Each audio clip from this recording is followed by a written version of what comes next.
Ce matin, on va parler de l'action de grâce. Être reconnaissant à Dieu. Être capable de remercier le Seigneur pour tout ce que nous sommes, pour tout ce que nous avons, tout ce que nous possédons, tout ce que nous recevons, puis à différents niveaux. Et ce matin, dans 2 Timothée, il dit « Rappelle cela à tous et demande-leur solennellement devant Dieu de ne pas se quereller à propos de mots. Ces querelles ne servent à rien, sinon à causer la ruine de ceux qui écoutent. Efforce-toi d'être digne d'approbation aux yeux de Dieu, comme un ouvrier qui n'a pas à rougir de son ouvrage, annonçant correctement le message de la vérité. » Amen. Alléluia. Laissez-vous rappeler cette phrase importante ce matin, c'est « Rappelez cela à tous ». J'écrivais « La seule façon de changer votre comportement est de répéter encore et encore et encore. » On est comme des enfants. Amen. Des enfants, plus que tu répètes, ça finit par rentrer. Des fois, comment il y en a qui disent « Je suis tanné de répéter. » Arrête pas pareil. Alléluia. Il faut continuer. Parce que c'est ça que le Seigneur dit. Il y a un beau verset qui dit « Par la grâce de Dieu, je suis ce que je suis. » On va parler de ça aussi ce matin. Amen. On est ce qu'on est. Alléluia. On dit souvent, il ne faut pas mépriser des petits commencements, puis il y en a d'autres qui disent « Écoute, les meilleurs onguents se trouvent dans les petits pots. » En tout cas, les plus dispendieux. Plus que le pot est petit, plus ça coûte cher. C'est encourageant pour nous autres. Alléluia. Même dans les petites églises. C'est pas ça qu'ils partageaient, mais on est bénis. On est bénis. Vous savez les avantages qu'il y a, puis je ne veux pas prêcher là-dessus. Un jour, peut-être, je ramènerai ça, mais la pensée. Mais juste de dire les avantages, juste de dire de se retrouver ensemble. Moi, je rends grâce à Dieu. Ça fait partie de mes actions de grâce ce matin. On est une église où on peut se connaître. On peut connaître le nom des gens. On peut savoir leur situation de vie. On peut savoir qu'est-ce qu'ils traversent, qu'est-ce qu'ils vivent. On peut remercier Dieu pour les différents ministères que Dieu nous donne. On est conscient de tout ça. On peut servir. Il y a de la place. Alléluia. Il y a des églises, il y a tellement de gens qu'à un moment donné, tu passes inaperçu, tu ne seras jamais connu du pasteur. Pas un problème, là, ça peut arriver. Ils sont comme ça. Ils vont gérer autrement. Moi, Dieu ne m'a pas appelé à être un gérant d'église, là, mais plutôt à être un pasteur. Puis j'aime ça, être un berger, puis être proche des gens, puis de vivre quelque chose avec vous autres. Puis c'est toujours une joie à chaque fois de venir à l'église, de vous voir, de vous rencontrer, puis de passer du temps ensemble. C'est une bénédiction. Je suis ce que je suis. C'est ça qui est important parce qu'à un moment donné, des fois, tu sais, l'estime de soi, c'est peut-être l'élément le plus important dans la vie. C'est quand tu commences à dire « Merci Père parce que tu m'as voulu tel que je suis. Tu m'as créé comme je suis. » Et puis, je l'accepte. J'accepte mes faiblesses, j'accepte mes défauts, mais j'accepte aussi mes qualités, mes forces, mais qui je suis tout simplement. D'être ce qu'on est. Je vais vous dire, je parlais avec un pasteur là-bas après la rencontre au motel. Je l'ai rencontré dans le corridor, j'ai commencé à jaser avec. Et puis un très bon gars, un très bon pasteur, puis il dit, ça me fait tellement du bien d'être ici aujourd'hui. Et tu ne peux pas imaginer, Gérard. Ah ouais. Il dit, les messages qui étaient apportés, ça me fait tellement du bien. Il dit, à tous les lundis matins, c'est leur journée de congé en passant, c'est la même que mienne. C'est la même journée de congé. Le lundi, les pasteurs, c'est leur journée de relâche. Mais il dit, à tous les lundis matins, il dit, je me lève et je relâche. Il dit, je fais un peu de plomberie, un petit peu de construction, je fais un peu de rénovation, un peu de ménage, je fais des choses chez nous. Il dit, j'ai l'impression de décrocher. Mais il dit, à chaque fois, ça me revient. Comment ça se fait, Seigneur? Il dit, ça me fâche. Tu penses que je n'ai pas l'onction? Il dit, il n'y a pas assez de monde dans l'Église. Pourquoi les gens ne sont pas à l'Église? Pourquoi il manque les réunions? Pourquoi il manque à moitié des gens dans l'Église? Qu'est-ce qui se passe, Seigneur, avec moi? C'est moi qui ai le problème. Comprenez-vous ce que je dis? C'est comme un poids. À un moment donné, tu prends sur toi, puis ce n'est pas ta décision d'être là ou de ne pas être là. Qu'il y ait une Église de 500 personnes ou de 50 personnes ou de 20 personnes, tu t'es préparé avec autant d'énergie, avec cœur, en te tassant de côté, en priant pour emmener le message. Les gens choisissent d'être là ou de ne pas être là, c'est leur choix. Des fois, ils ont des bons choix, des bonnes décisions qui ont de ne pas être là. Puis d'autres fois, tout simplement, c'est une négligence, puis c'est dans leur décision, puis ça leur appartient. Mais je suis ce que je suis. Je dois bien faire ce que Dieu me demande de faire, puis de m'épanouir à ce que je suis. Tu sais. Puis quand que tu commences à avoir une mauvaise estime de soi, c'est parce que tu commences à te comparer aux autres. Quand tu commences à regarder un autre, tu te dis « Ah, lui, il joue tellement bien du piano, moi, je n'irai jamais jouer du piano, je ne serai plus capable de jouer du piano. » Oh, lui, il prêche tellement bien, je ne pourrais plus aller prêcher, parce que quand il prêche, ben, ça coule. Bien, gloire à Dieu si ça coule, puis merci Seigneur qu'il y a une facilité, merci Seigneur, ça va bien. On est ce qu'on est par la grâce de Dieu, puis la grâce de Dieu n'est pas vaine envers nous. Amen. Elle se manifeste. Il y a des dons, il y a des talents, il y a des capacités, puis on doit se réjouir pour le corps de Christ, parce que c'est un rassemblement de lui-même. C'est là qu'on apprécie tout ça. Alléluia. On a entendu vendredi, le plan glorieux du Père, nous l'avons entendu, c'est consiste à appeler et à racheter une épouse épanouie. Tu sais, Paul, tu nous as partagé ça. Il a fait une belle histoire, une belle entrée, puis j'ai bien aimé de la façon dont tu l'as apporté. Mais c'est ça le but du Père. Il veut préparer une épouse.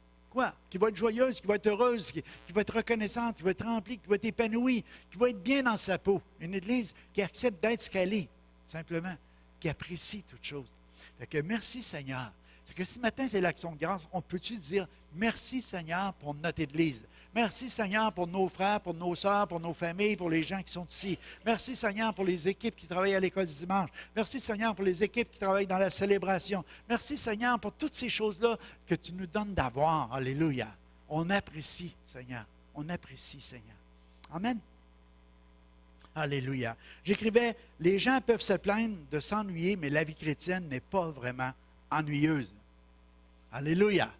Je disais, regardez-moi sourire, la vie est belle et surtout pas ennuyeuse. Si la prêche est ennuyeuse, je m'en excuse, je vais essayer de ne pas être ennuyeux. Mais ce que je veux vous dire, la vie est belle. La vie n'est pas ennuyeuse. Il y a des problèmes, il y a des soucis, il y a des compromis, il y a des difficultés, il y a plein de choses qui arrivent. Si tu es ennuyé de ça, je ne comprends pas, il y a de quoi te désennuyer. Amen. Il y a des bons côtés, là j'ai nommé avec les mauvais. Mais si tu dis que c'est ennuyeux, il y a tellement de choses différentes qui arrivent dans notre vie, on n'a pas le temps de s'ennuyer. Alléluia. De trouver la vie ennuyeuse. En tout cas, moi, ce n'est pas mon problème.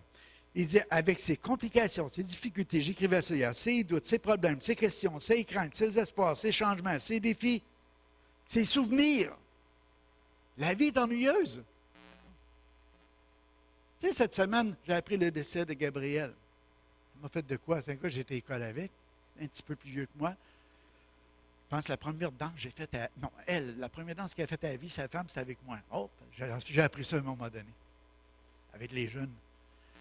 On a fait des camps 7-13 avec Jessica, Rebecca, Maude, là je n'oublie Thomas, Nadège, Thomas. Puis c'est la famille. C'est comme mes enfants. Ils ont perdu leur grand-père. C'est quelque chose. Tu sais, la sœur Danielle elle est mariée avec elle reste avec son gars, elle est mariée avec, en tout cas, c'est son conjoint. Fait qu'ils souffrent, ils vivent de quoi? Mais qu'est-ce que ça fait quand il arrive une affaire comme ça? Là, tu commences à avoir tes souvenirs. Pour ça, la vie n'est pas ennuyeuse. Des fois, tu t'arrêtes, tu te dis, ah ben là, ça te ramène quand tu allais à l'école, ça te ramène quand tu as commencé à sortir ou des événements qui se sont passés. Ça m'a ramené même plus loin que ça. Ça m'a ramené à penser à mon père qui parlait avec Dollar Lantagne, qui est le père à Gabriel, qui étaient les deux doigts de la main, c'était comme des amis. Ils allaient bûcher ensemble, puis mon père nous racontait toutes sortes d'anecdotes là-dessus. Tu comprends les souvenirs? Tu commences à penser à toutes ces choses-là, que mon père s'était écarté dans le bois avec, puis il y avait rien qu'une pomme, puis en tout cas, ils ont dû laisser tout. En tout cas, je ne compterai pas tout ça, mais c'était intéressant à entendre quand mon père me l'a conté.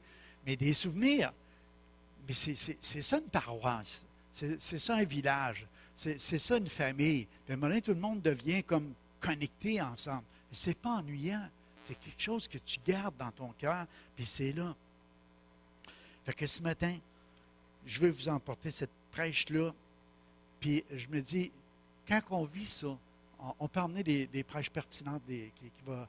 Parce qu'on pense à tout ce qu'on vit, à tous les défis qu'on vit, à tous les défis qu'on doit relever. Et je crois que c'est ça qu'on doit rappeler aux gens. Souriez, la vie est belle, il y a des belles choses dans la vie, même malgré tous les mauvais côtés qu'on peut traverser. On connaît Jésus. On connaît Jésus. Le Père nous a tellement aimés, il a donné son Fils. Le Fils a donné sa vie. Il nous a donné la vie éternelle. Il a enlevé nos péchés, il a enlevé la culpabilité, il a enlevé la condamnation, il a enlevé les fardeaux, il nous a restaurés, il nous a bénis, il nous a donné un endroit pour se rassembler. Merci Seigneur. C'est ça l'action de grâce. Merci Seigneur pour tout ça. Amen. Genèse 28, 15, il dit, « Moi, je suis avec toi, je te protégerai partout où tu iras. Je te ferai revenir dans ce pays. Non, je ne t'abandonnerai jamais. Je ferai tout ce que je t'ai promis. » Ça, c'est une promesse que Dieu fait à Abraham. Puis imagine, c'est la même qu'on a. On est les descendants d'Abraham par la foi. Et il nous dit, « Gars, je vais toujours être avec toi. Je vais te protéger. Je vais marcher avec toi. » Merci, Seigneur. Dieu est avec toi. Si Dieu est pour nous, qui sera contre nous? Amen. Alléluia. Fait que, ce matin, je prie que ce message pénètre votre cœur. Ça allait loin. Tu sais, c'est pas le côté de l'éloquence, mais comme le côté de dire, Seigneur, ça puisse trancher, ça puisse descendre, puis dire, merci Seigneur pour la vie. Merci pour la vie que j'ai. Merci pour ce que je suis. Merci pour ce que tu as fait avec moi. Merci que tu m'as vu comme j'étais. Merci Seigneur. Je n'aurais pas toujours dit ça. Amen. Alléluia. Nous allons le répéter ce matin à quelqu'un, OK? Je remercie le Père d'être ce que je suis et que la vie chrétienne n'est pas ennuyeuse. Dis-le à quelqu'un. Je remercie le Père de ce que je suis et que la vie chrétienne n'est pas ennuyeuse. Répète-le encore une fois. Je remercie le Père d'être ce que je suis et que la vie chrétienne n'est pas ennuyeuse. Alléluia. Fait que si on répète, qu'est-ce qui va arriver? Ça va finir par pénétrer. Alléluia. C'est important qu'on ait une bonne image de soi-même. On va aller à la suivante, on va lire le psaume qu'à peu près tous les prédicateurs doivent prêcher un matin. Le psaume 100, un très beau psaume. Il y a plein de psaumes de reconnaissance dans la Bible, de louange, de célébration, de reconnaissance à Dieu, de dire merci au Seigneur. Mais le psaume 100, ça en est un beau. Ça nous dit, psaume pour un sacrifice de reconnaissance. Gens du monde entier, faites une ovation au Seigneur. Wouh!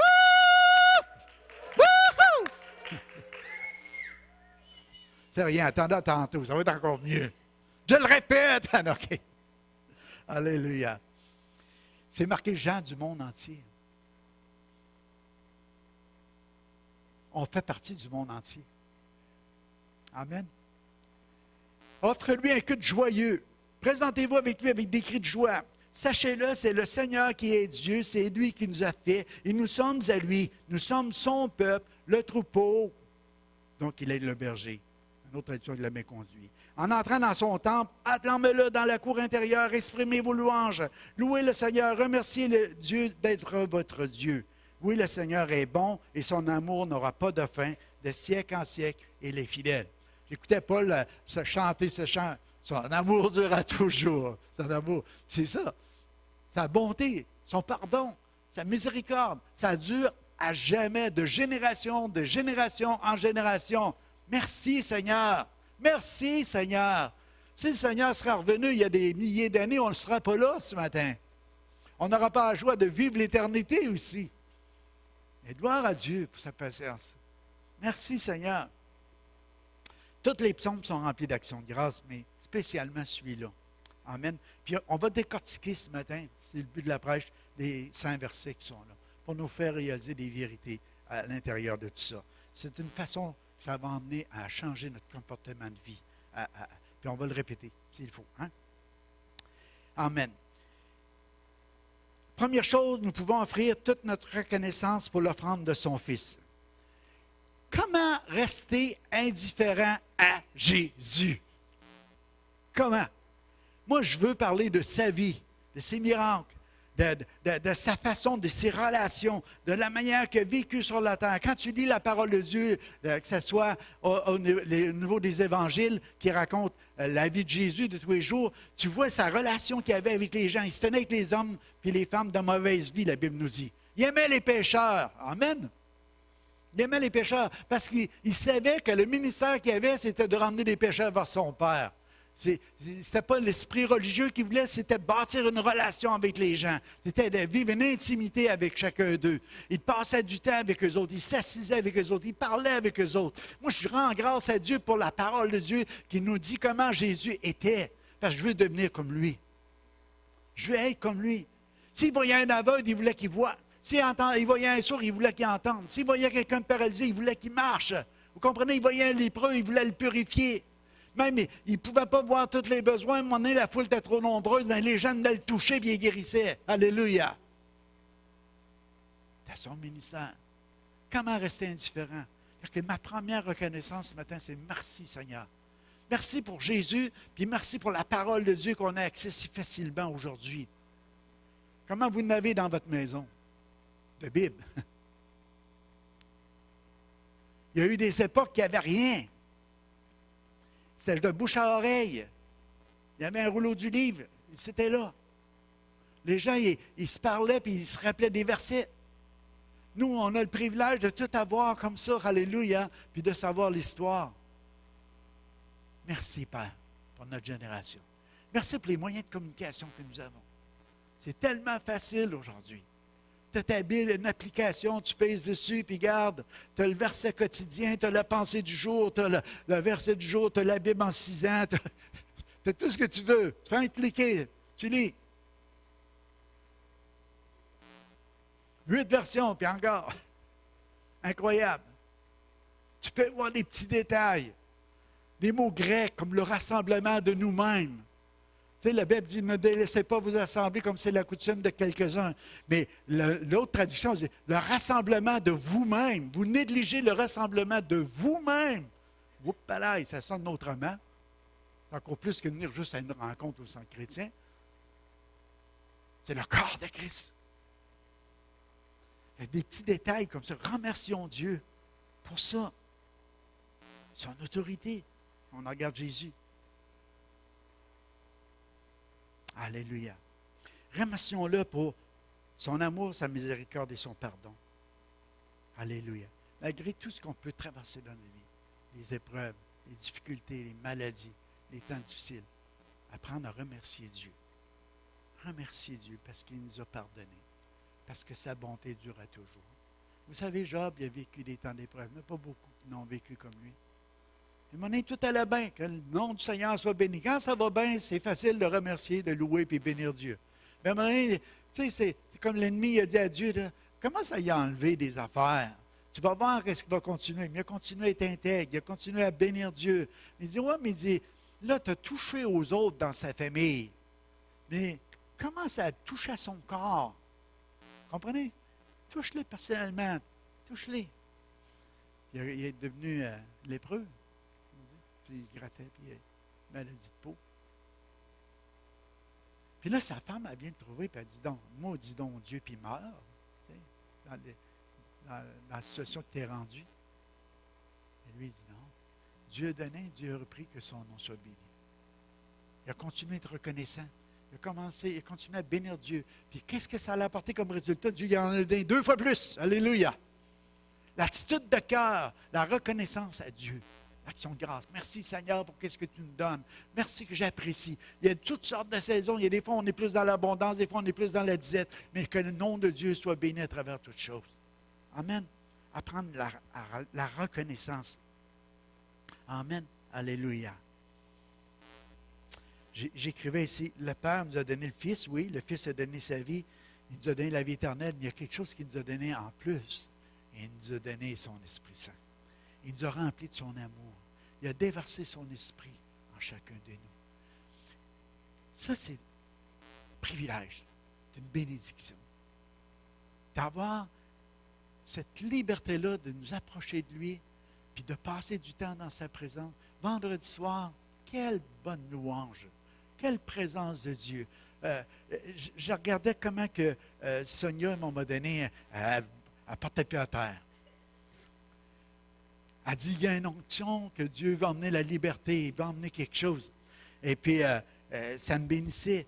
Et puis après ça, j'avais la même chose dans mon cœur de livrer. Et après ça, le message qui est venu.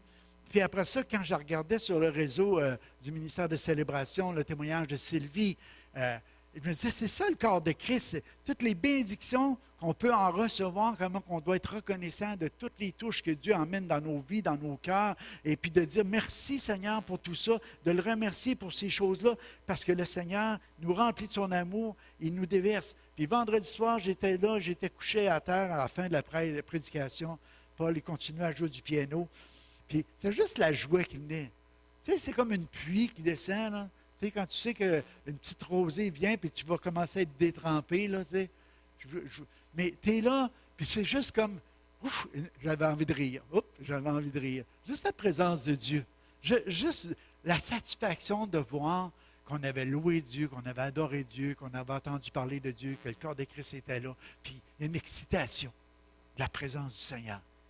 Tu sais, c'est un privilège. On peut se reposer dans la présence de Dieu. C'est comme si tu t'en vas dans ton bain, tu n'es pas obligé de sortir rapidement. Il y a une différence en se laver, en prenant une douche et en prenant un bain. Vous avez vu la différence? Comme il y en a qui n'ont jamais pris de bain. Moi, je n'en prends pas souvent, mais j'aime ça. Mais ça prend plus de temps. Mais tu peux créer une atmosphère différente. Tu sais, la douche, 4-5 minutes, puis tu passes vite un peu partout, tu sors de là, tu t'essuies, tu te réveilles, tu t'en vas. Mais dans un bain, tu te détends, tu relaxes, tu fais du soaking, tu mets une petite musique. Puis l'eau est trop frette, vire la champlure. Elle réchauffe encore un peu. Moi, il faut que ça soit chaud, chaud, chaud. Des fois, j'ai de la misère à me descendre dedans, à forcer chaud. Vous pouvez vous imaginer. Mais après, tu es dedans. Wow! Tu tombes mollo. Tu relaxes. Tu es bien. Mais quand tu as loué le Seigneur, tu entends une prédication, tu es après, la seule chose que tu as le goût, c'est de dire, ah, Seigneur, c'est tellement bon la maison de Dieu. Ah, c'est tellement bon dans ta présence. C'est tellement bon juste de relaxer puis laisser l'onction de Dieu juste ramener tout ça ou faire son œuvre dans nos cœurs, dans nos... Oups là, moi, alléluia, ça rentre. Ça fait du bien. Je vous encourage. Baignez dans la présence du Seigneur. Baignez dans la présence du Seigneur. Une fois, j'étais en France, il y a plusieurs années. J'ai été une fois. Okay? Une fois, j'étais en France. Et puis, ça s'est donné que je passais. Et puis, j'ai vu un gros bateau sur l'eau. Puis, je prêchais le dimanche en France. J'ai prêché 2 fois là-bas. Et puis, je prêchais dans une église, dans l'église d'Éric. Puis, j'ai prêché le message que j'ai vu, parce que j'aime ça, prêcher l'actualité des choses que le Seigneur me permet de voir. Et puis, j'ai vu ce gros bateau-là dans l'eau, mais j'ai vu que dans le bateau, il y avait une piscine. Puis les gens se baignaient dans la piscine, dans le bateau, au lieu de descendre dans l'eau. Comprenez, il y a une différence. Tu peux te baigner pareil. C'est là que j'ai pensé à l'histoire de la douche aussi, puis du bain, c'est différent. Mais il y a une différence entre dire, oui, le soleil est là, mais je suis dans la piscine. Il n'y a pas tellement de vagues. C'est tranquille, pas dangereux, pas d'excitation trop qu'un requin va arriver non plus, tu sais. Tu relaxes. Tu sais, c'est un peu comme quand tu viens dans l'église, tu es dans ta piscine, tu es dans le bord de la vie, mais tu viens ici, là, puis, waouh, là, je n'ai pas de danger, là, je veux juste me relaxer, je veux juste baigner dans la présence de Dieu, puis je suis bien.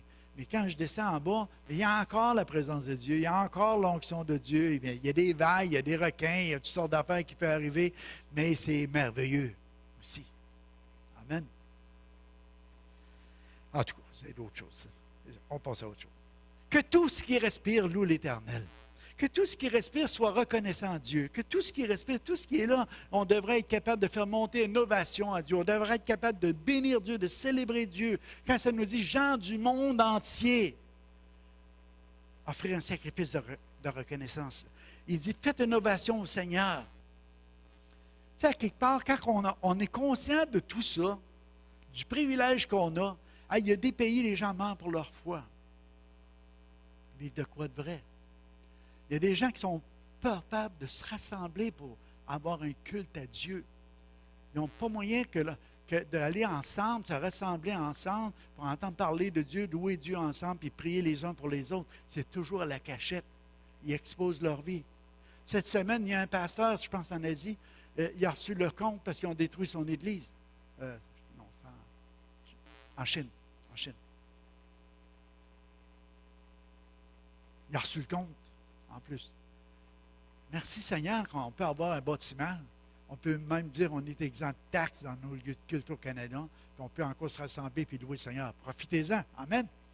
Alléluia. Ça ne nous coûtera pas plus cher d'électricité à la fin de l'année, les amis. On est mieux de chauffer une église qui est pleine qu'une église qui est vide.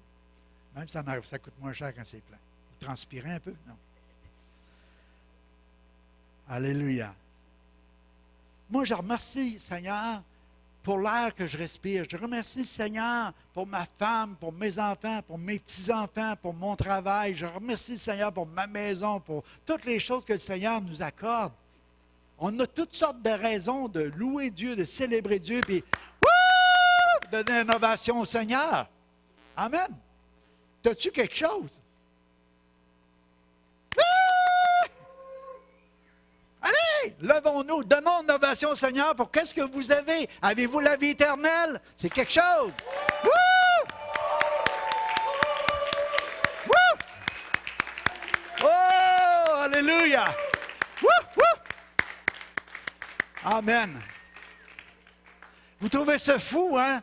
J'ai écouté la game de hockey hier, juste un petit bout. Le Canadien est méconnaissable. Vrai? Ah, ils ont gagné hier contre Pittsburgh, 5-1. Hein? C'est un miracle! Ouais! Ils ont appris à patiner. Ouais. Ce que je veux dire, il arrive un nouveau joueur, il arrive quelqu'un, puis le monde se lève debout, puis ça crie, puis l'ovation, puis nous autres, on est dans l'église, on reste assis, puis on n'est pas capable de dire merci Seigneur pour la vie. On a la vie éternelle. Alléluia! On est pardonné de nos péchés. On est rempli de l'Esprit. On a une famille. Et on n'est plus des orphelins. Alléluia! On devrait s'exciter un peu. Hey, arrêtez l'esprit religieux, là. Ah, ils vont rire de moi. Bien, ils riront. C'est ça, l'estime de soi. Je suis un enfant de Dieu. Alléluia. Alléluia. Je ne vais pas vous gronder là-dessus, mais je veux vous le répéter. Encore et encore. Mais on ne faisera pas d'autovation, on va passer à l'autre, OK? Sinon, on ne prêchera pas. On ne prendra pas au bout. Servez l'Éternel avec joie. Venez avec allégresse en sa présence. Un autre passage me dit, passez devant lui en chantant. Ouh, j'aime les traductions de la Bible. Passez devant lui en chantant. Tu sais, il y en a qui vont servir le Seigneur, mais en grognant. C'est difficile d'avoir un sourire dans leur face. Mais en entrant, quand tu rentres dans les parvis de Dieu, ça va être l'autre après. Notre attitude doit changer. Mais pas juste en entrant à l'Église, mais à cause qu'on est des croyants, parce qu'on connaît le Seigneur, parce qu'on bénit le Seigneur, parce qu'on sait que tout le Seigneur a emmené comme transformation dans nos vies. Il y a quelque chose qui vient, on dit, quel privilège qu'on a de servir l'Éternel. Puis de le servir pas n'importe comment, mais avec de la joie. On peut créer une atmosphère tellement différente, une dynamique tellement différente quand on met de la joie dans notre service. C'est tellement différent. Moi, je m'en vais au restaurant, la fille, elle vient me servir, puis je peux avoir une assiette pleine, puis avec plein de bonne nourriture. Mais s'il y a un sourire avec, ça, c'est le pourboire. Amen. S'il n'y a pas le sourire, c'est difficile de donner du pourboire. Facile le plus. Mais personne ne peut vivre d'autres choses aussi. Tu arrives à l'épicerie, tu arrives avec ton panier, les gens sont en train de te servir, sont là depuis 8 heures le matin, il est peut-être 4 heures de l'après-midi, la caissière est là, puis c'est devenu difficile. Toi, tu arrives là, tu as fait ta journée aussi, mais tu as Jésus. Tu arrives là, tu dis, waouh, la journée était longue, hein? Tu devais être fatigué, il en passe du monde aujourd'hui. Oh, mais ça, t'es pas si pire. Découvre, le sourire revient sur ses lèvres.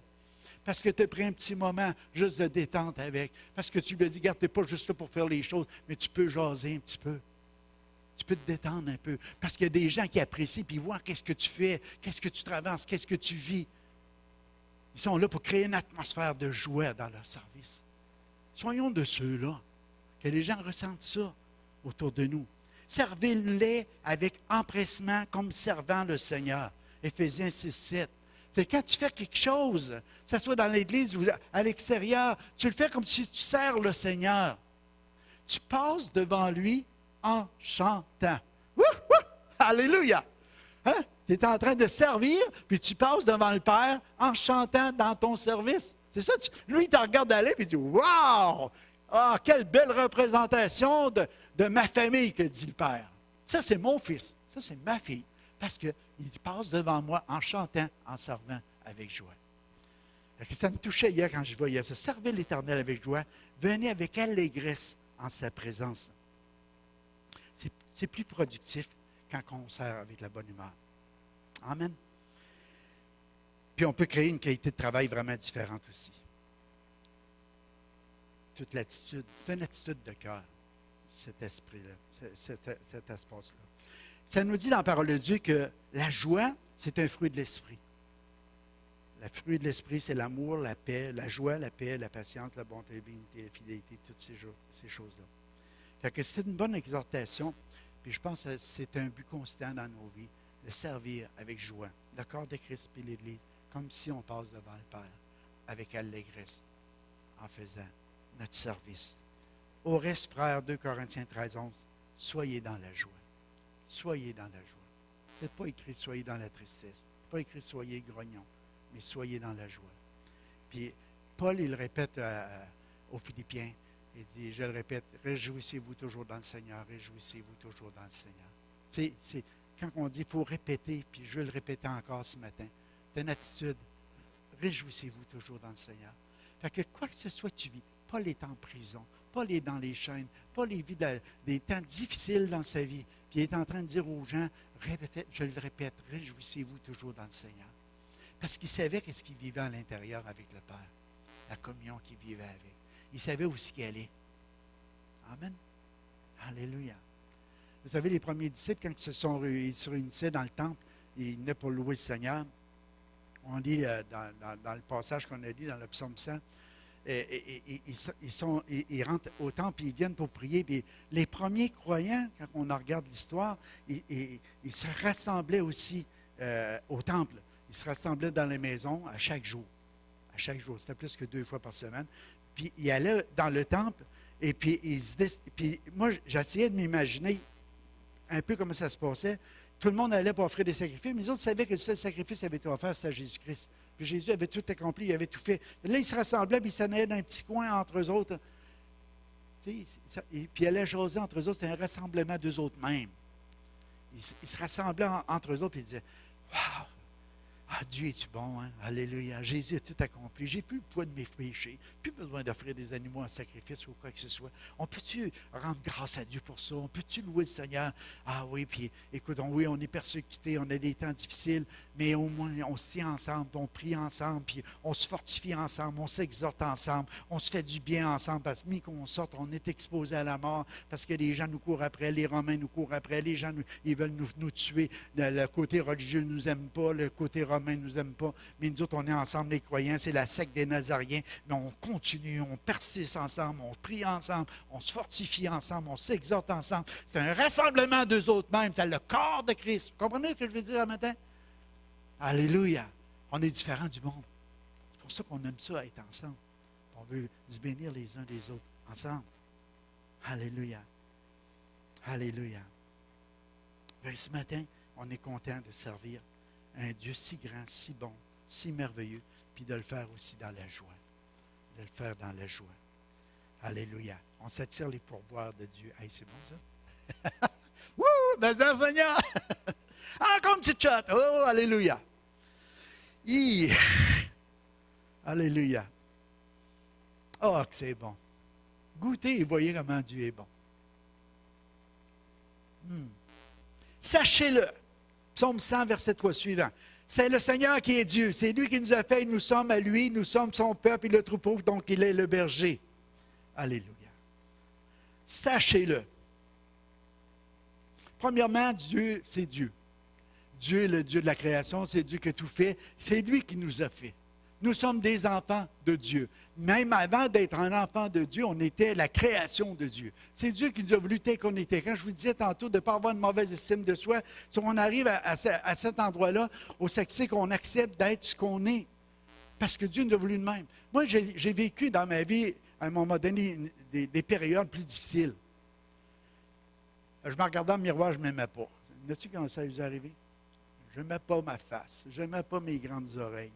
Parce que les gars, bien souvent, ou même des membres de ma famille, ils me disaient, j'avais les oreilles un peu écartées, un peu de même, puis grosses. Là, ils disaient, tes oreilles comme une porte de grange. Nous, on avait les portes de grange dans le temps, là, si on mettait des roues pour les accoter, parce que ça partait au vent un peu. C'était des grandes portes qu'on ouvrait pour entrer dans les batteries. Je ne sais pas vous souvenir. En tout cas, pour ceux qui ont mon langage, c'est comme ça que ça marchait. Fait que tes oreilles comme des portes de grange. Aïe, aïe, ça me blessait, ça me faisait du mal, ça me détruisait. Tu comprends? Moi, je n'avais pas de muscles. Là, à cette heure, là, c'est incroyable. Tu sais. Mais dans ce temps-là, c'était flat. Là, tu sais. Puis, je me rappelle, il y avait une grosse roue de faucheuse. Là. J'aurais aimé avoir la force de Christian, mais je prenais la roue de faucheuse. Je la levais par orgueil. Ça voulait casser. Tu sais. Je ne savais pas sur quel bord j'irais. Tu sais. Là, je la remettais à terre. Je montrais que j'étais fort. Pour montrer que j'étais fort, là, je prenais des petites haltères de 110 livres. Jean-Marie, lui, jouait avec ça. Bien, moi, je prenais ça d'une main, puis je donnais tout mon cœur, puis je l'élevais en l'air, puis je le remettais à terre. Puis, wow, t'es fort, oui. D'une main, des deux, je n'étais pas capable. Je ne savais pas comment faire. Ce que je veux vous dire, c'est que j'avais une piètre estime de moi-même. Je ne m'acceptais pas comme j'étais. Puis à un moment donné, Dieu m'a guéri. Dieu m'a restauré. Parce que j'ai réalisé que j'étais une créature merveilleuse. Que je pouvais voir avec mes yeux, que je pouvais entendre avec mes oreilles, que je pouvais parler avec ma bouche, que je pouvais faire quelque chose avec mes mains, puis que je pouvais développer mes muscles, que je pouvais faire de quoi. J'avais tout ce qu'il fallait. Ça marchait. Tout marchait. Aïe, aïe. Comprenez ce que je veux dire ce matin? Là, tu ne te vois plus avec les mêmes yeux. C'est le monde qui essaye de dire, ben toi, si tu ne rentres pas dans cette catégorie-là, lui est beau, elle est belle, lui n'est pas beau, lui n'est pas belle, lui est trop gros, lui est trop petit, là. Je suis ce que je suis par la grâce de Dieu, puis la grâce de Dieu n'est pas été vaine. Regardez, j'en ai encore un peu plus. Et là, ça change toute ta façon de faire les choses, ta façon de fonctionner. Tu bénis le Seigneur à tous les matins pour qu'est-ce que tu es pour la vie.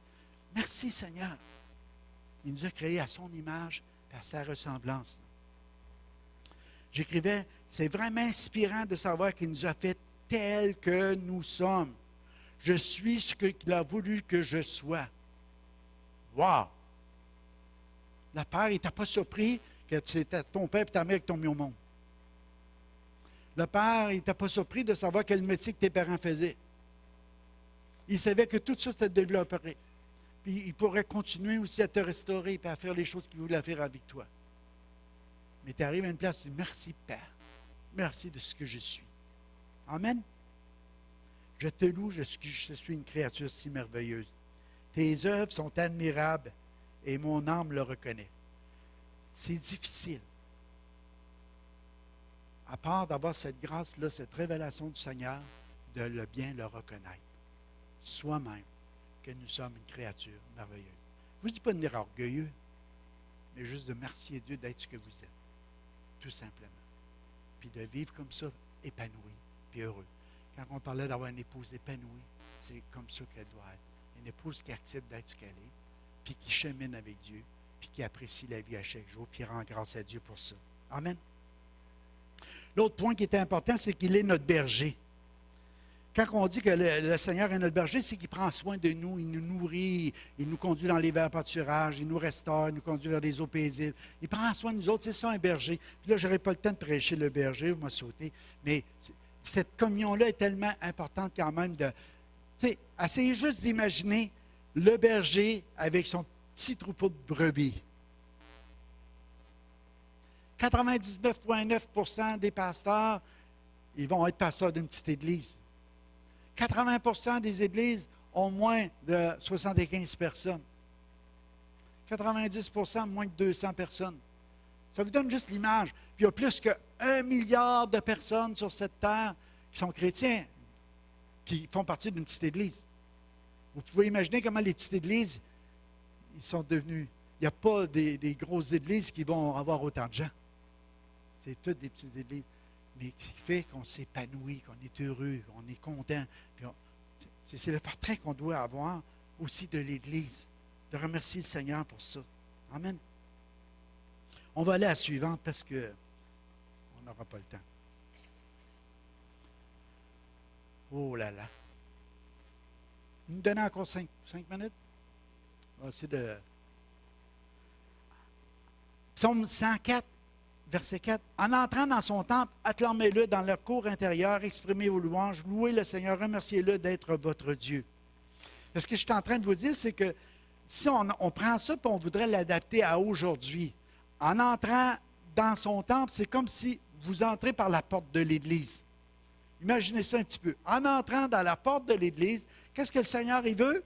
Que l'attitude que tu as, c'est « Je suis Même dans la cour extérieure, tu l'acclames. Oh, je suis content d'aller à l'église. Mon cœur est dans la joie quand on me dit. Mon cœur est dans la joie quand on me dit. Cœur d'arrêter. Mon cœur est dans la joie quand on me dit. Allons donc à la maison du Seigneur. Ton cœur est déjà dans la joie. Hey, c'est dimanche, c'est vendredi, on s'en va à l'église. Oh, on est content, on est hâte d'arriver au temple, on est hâte. Puis en rentrant ici, les gens, quand ils discutent, ça ne veut pas dire toujours parler des choses de Dieu, mais tu as hâte de partager quelque chose de Dieu qui est dans ton cœur. Des choses que tu as reçues du Seigneur. Ou juste de voir le corps de Christ, juste de voir la famille, juste de voir les frères, les sœurs. Tu es excité, tu es béni. Tu as hâte. Le rassemblement de nous-mêmes. Pourquoi? Parce qu'on va apprendre à s'aimer, à s'exhorter, à s'édifier, à s'affermir dans la foi. Tu ne peux pas imaginer comment tu peux rencontrer les besoins de quelqu'un juste avec une poignée de main, juste avec une tape sur l'épaule, juste avec une accolade. Ça change tellement la vie de quelqu'un, de savoir qu'il est important pour quelqu'un.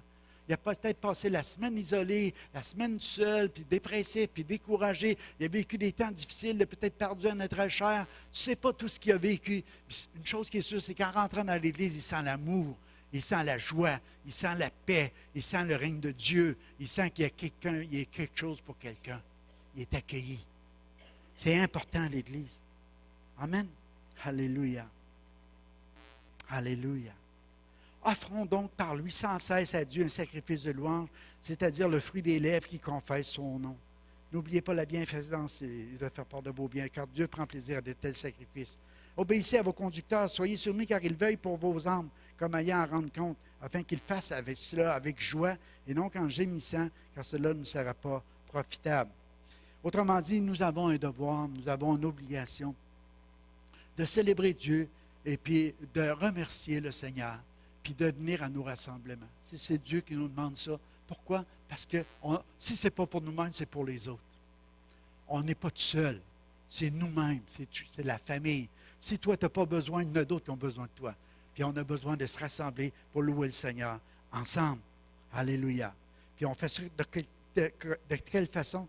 De tout notre cœur. Avec nos lèvres. Confesse le nom du Seigneur.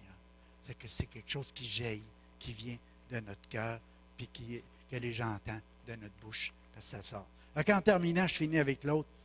C'est, oui, le Seigneur est bon. Et son amour n'a pas de fin de siècle en siècle. Ça a commencé par ça, on va finir par ça, hein, Paul? Son amour durera toujours. Son amour durera toujours. De siècle en siècle.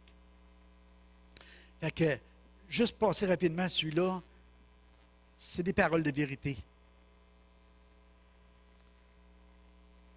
On peut avoir des fois des difficultés à célébrer à cause des choses que nous vivons. C'est là qu'on doit s'arrêter puis voir la fidélité de Dieu, puis les déclarations de Dieu, la déclaration de la parole de Dieu, quand il dit que son amour durera toujours. Sa bonté qui soit nouvelle à chaque matin. Jamais Dieu ne nous délaissera, jamais Dieu ne nous abandonnera. Dieu va être toujours avec nous autres. Amen. Parce qu'on a une route à parcourir dans ce monde, mais on peut toujours compter sur Dieu. Sa bonté, sa miséricorde, son pardon. Quoi que ce soit qu'on traverse, quoi que ce soit qu'on vit, Dieu est bon. Dieu est amour, puis Dieu est fidèle, puis Dieu va être là pour nous autres. Il aime ses enfants, puis il se tient pour nous. Fait que, en rappel ce matin, juste pour rappeler encore une fois que les passages sont importants. Premièrement, c'est les vérités spirituelles les plus importantes qu'on peut souligner un matin. La première, c'est nous pouvons en garder la joie de vivre et le sourire dans notre visage.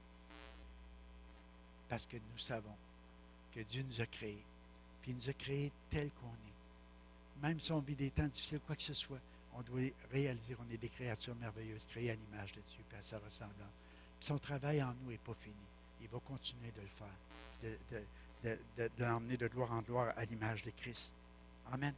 On va garder aussi une bonne attitude dans notre ministère, dans notre travail, dans notre service. On va le faire de la gaieté puis de la joie dans notre cœur. On va le faire avec de la joie puis de la gaieté. C'est un privilège qu'on a de servir. Puis quand on sert les gens autour de nous, c'est comme si on sert Christ. Moi, je me rappelle dans les années 80, il y en a peut-être qui se rappellent de ça, il y avait des petits bracelets, c'était écrit « Que ferait Jésus à ma place? » On avait pris comme des engagements. Puis je me rappelle d'avoir dit pendant une semaine de temps, à chaque fois, là, j'étais comme sur le gros nerf. Là, tu sais. À chaque fois que je faisais de quoi, que ferait Jésus à ma place? Que ferait Jésus à ma place? Que ferait Jésus à ma place? Tu sais, on voulait vraiment commencer à vivre comme Jésus aurait vécu, faire les choses comme Jésus les aurait faites, dire les choses comme Jésus les aurait dites. Vous comprenez? Fait que, mais Dieu ne voulait pas qu'on se bâtisse une religion avec ça. Mais c'est juste pour dire qu'on avait une soif. Mais en venir à cette attitude-là de cœur, de dire, d'être rempli tellement de l'amour de Dieu, de la grâce de Dieu dans cette relation, cette intimité-là qu'on vit avec lui, qu'on va commencer à vivre comme lui. Puis ça va être un fruit de l'esprit, la joie. On va servir avec la joie, tout simplement. On va accepter d'être ce qu'on est, et puis on va dire merci Seigneur, où est-ce qu'on est rendu? Fait qu'on va arrêter de se comparer aux autres. On doit réaliser ce matin que c'est un bon berger pour ses brebis. Il prend soin de nous autres. Qu'on a l'obligation de le louer et le célébrer, tout de suite en rentrant par les portes de l'Église. Et puis qu'on termine en disant qu'on peut toujours compter sur l'amour, la bonté, la fidélité de Dieu. On peut toujours compter sur lui. Amen. Fait qu'on est dans la journée. Ah, je l'avais écrit. Nous avons le devoir, l'obligation de célébrer et remercier Dieu, puis la seule façon. OK. Bon, c'est ça. C'est pour vous, notre. Alléluia. Mais ce qui est important, c'est d'être capable de dire merci, Seigneur. La reconnaissance au Seigneur. La reconnaissance au Seigneur. Pour qui qu'on est. Qu'est-ce qu'on a. Et puis, comment Dieu, dans son amour, nous a permis de revenir à la maison. Puis, d'être rachetés. Puis, qu'il ait commencé cette œuvre de transformation-là dans notre vie. Moi, je suis reconnaissant. Je dis merci, Seigneur. Je remercie le Seigneur. Des fois, je suis couché le soir, puis je vous dis l'état de mon cœur à travers ça. Mais des fois, je suis couché le soir, puis ma femme est à côté. Puis je dis, Seigneur, fais qu'elle ne meure pas avant moi. Et des fois, le Seigneur dit, si je la prendrais, comment tu réagirais? Je ne vais pas lui dire ça. Je dis, Seigneur, je te bénirai encore, et ce serait dur. Ce serait dur. Tu sais, je pense à Élisée, comment il n'est pas là ce matin. Raymond est parti, puis nous autres, c'est une collègue de travail, c'est quelque chose, mais lui, c'est sa femme. C'est une grand-mère pour les enfants. Quand je pense après-midi, il y a Gabriel qui est parti, puis je regardais Maude qui écrivait « Je vais m'ennuyer de mon grand-père ». J'ai de la misère à concevoir qu'il est déjà parti. Des fois, la vie prépare des départs, puis d'autres fois, c'est spontané. Il était en train de travailler, 20 minutes après, son gendre arrive, Daniel me comptait, puis il est mort. T'sais. Qu'est-ce qui est arrivé? T'sais? Crise de cœur, probablement, je ne sais pas. Mais sa femme, le matin, elle ne pensait jamais dire, ben là, c'est la première fois qu'on se voit, je viens, va te faire un câlin, là, wow! J'aurais pu dire ça, j'aurais pu faire ça. Tu ne sais pas comment tu laisses le matin la situation de vie, tu sais. T'es-tu resté sur un froid? T'es-tu resté sur quelque chose? Tu sais, tu t'arranges, Seigneur. Servir dans la joie, à aimer les gens, à être rempli de l'amour de Dieu, puis de vivre notre vie comme ça, que ni que le Seigneur vienne nous chercher, mais que les gens vont dire, pas juste par habitude, « Oh, ça, c'est un bon gars », mais ce qui est important, c'est pas ce qu'ils vont dire, mais qu'est-ce que tu as vraiment vécu avec eux. C'est ça qui va rester. Amen. Donc, lèverons-nous ensemble. Alléluia. On va prier pour la famille Lantagne, pour Jacqueline, puis pour les enfants, les petits-enfants, que le Seigneur puisse les relever. Puis on va terminer la réunion en disant merci Seigneur pour tout ce qu'on a. Amen. Je n'appellerai pas un musicien, je sais qu'on a un dîner, on a une rencontre à une heure aussi. Alléluia. Père éternel, on va dire merci ce matin. Merci pour notre salut. Merci pour le privilège qu'on a de te présenter la famille Lantagne, Seigneur. Parce qu'on est croyant, parce que tu nous as sauvés, nous as libérés, tu nous as ramenés vers toi, qu'on peut te faire connaître ce besoin ce matin. D'envoyer ton Esprit Saint, Seigneur, de consoler, d'utiliser cette journée aujourd'hui, Seigneur, pour ceux qui vont aller, des croyants, qu'il y ait de l'espoir, Seigneur. Qu'on puisse ranimer leur foi, qu'on puisse les fortifier dans leur foi, Seigneur, qu'on puisse avoir des paroles sages, Seigneur. Mais je te prie de consoler, Seigneur. Je t'aime, les enfants, les petits-enfants, Seigneur. Détendre ta main, Seigneur, sur cette situation, Seigneur, aussi. Que ta gloire puisse éclater, Seigneur, à travers toutes choses. On veut te remercier, Seigneur, ce matin pour cette journée, que à travers toutes les églises, Seigneur, peut-être du monde entier, Seigneur, qu'on te fait des ovations, qu'on te dit merci. Merci parce qu'on est reconnaissant pour qui tu es, pour tout ce que tu as fait pour nous, pour tout ce que nous sommes, Seigneur, pour tout ce que tu nous emmènes à faire aussi, Seigneur. On est reconnaissant, Seigneur, pour tout le pays, Seigneur, pour toutes les richesses, Seigneur, pour toutes les bénédictions, qu'on n'oublie jamais que ça vient de toi, Seigneur. On veut être reconnaissant ce matin. Merci, Papa. Merci pour le bon dîner qu'on a ensemble, qu'Esther a préparé, Seigneur, avec les membres, les gens qui vont aider. Puis merci, Seigneur Dieu, pour cette rencontre aussi cet après-midi, pour toutes les choses qui vont se dérouler dans cette journée. Merci que tu nous utilises, puis qu'on puisse le faire avec joie, Père. Au nom de Jésus. Amen. Amen. Alléluia. On va terminer en allant vers quelqu'un, en faisant un câlin à quelqu'un, comme ce serait le dernier que vous allez faire. On va entendre les eaux craquer. Alléluia.